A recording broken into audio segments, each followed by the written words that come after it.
Dream does not mean it does not exist. It is not the way you think it is. The way you're perceiving through your five sense organs, that's not the way it is. Its nature is different. We're talking about creating a conscious dream which will manifest and function. If you build it into your mind becomes miraculous. Best tonight, you sit down and look at these three things. You can try this, you can spend some time on this.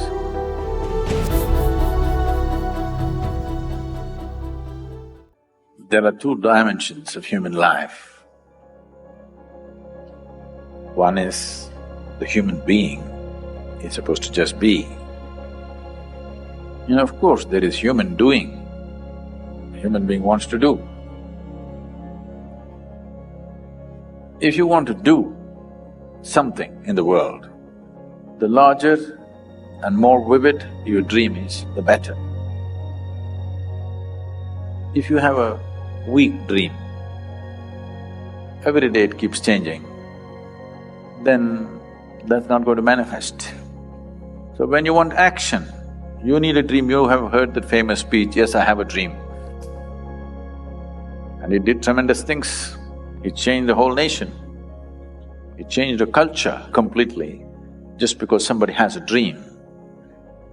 So when it comes to action in the world, you need a dream, otherwise how? But everybody need not have a dream. If everybody has their own private dreams, they become fantasies and it'll go somewhere else. A man who's conscious must generate a dream. This happens to dreams, isn't it? When you're sleeping, somebody comes and end of the dream.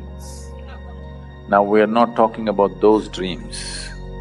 Those dreams are just exaggerated replay of so many unfulfilled things within you. Most of the dreams that people go through in the night are just unfulfilled realities which will find all kinds of weird expressions. They're just simply random thoughts running most of the time. There are four different types of dreams, but a large part of the dream is just unfulfilled desire. We're not talking about that kind of dream. We're talking about creating a conscious dream which will manifest and function. There's one culture in the world who kind of figured this right. But a simple expression was found by the Aborigine people in Australia. They refer to the world and the making of the world as dream time. God dreamt it. It's not real. Even now, God is sitting and dreaming all this, that you're all sitting here is His dream. It's not real. It's a perfect description of creation. Very simple, but perfect. This is what here we said is Maya. This is what modern physics is trying to tell you, that existence is relative. It's relative to your dream. Not you as a person, but you as a being, it is true. So if a being creates a form, a dream is a form by itself. If he creates a form, it will manifest. Of course, it needs to be supported a bit, but once it's supported, it will always manifest. The whole dimension of Tantra is just this. In the West, the word Tantra means… some fools have written books saying that Tantra means unbridled promiscuity, okay? No, Tantra means technology. The technology of creating. Tantra needs a very vivid imagination. It's like this. You can try this, you can spend some time on this. You don't pluck anything. You go sit near a tree or a blade of grass just vividly build the memory of this blade of grass 100% into your mind. It takes a lot of work, believe me. My whole childhood, I just sat there building the memory of small things into my mind. And just one thing, if you manage, I'll tell you, the memory of this little finger, if you build it into your mind becomes miraculous. When I say the memory, there are so many characteristics to this little finger. If you go micromillimeter by micromillimeter, observe every bit and build that memory into your mind becomes an explosive possibility. Now, if you want, you can make a little finger grow out of the grass. This is tantra. There are situations where they will plant a seed, a mango seed is planted. Tantrics make it grow right there and bear fruit within a matter of hour or two. Because it's a dream. The tree is anyway a dream, your body is anyway a dream, the universe anyway is a dream. In one level, it is a dream, it is relative.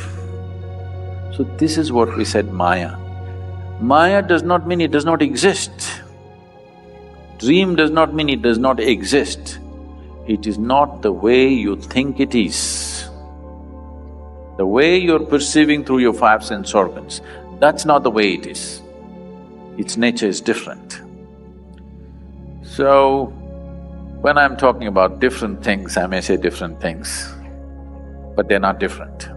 Because you're looking at it with a discriminatory intellect, they're looking different for you. So, it's best tonight you sit down and look at these three things.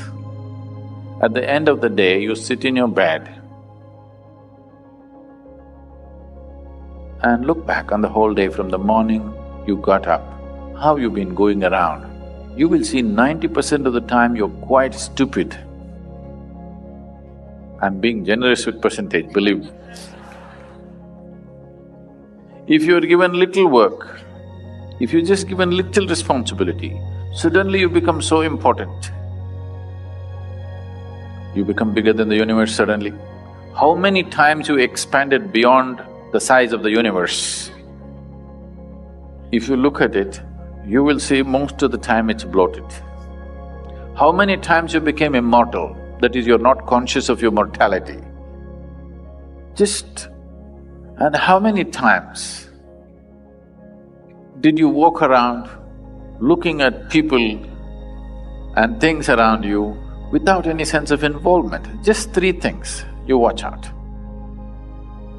You will see, you will have to laugh through the night. Don't start crying. Just learn to laugh at your stupidity. You will see all the rubbish you carry will turn into manure very fast. And manure is good for growth, you know. Yes. Every day you do this, you will become wise, believe me, very wise.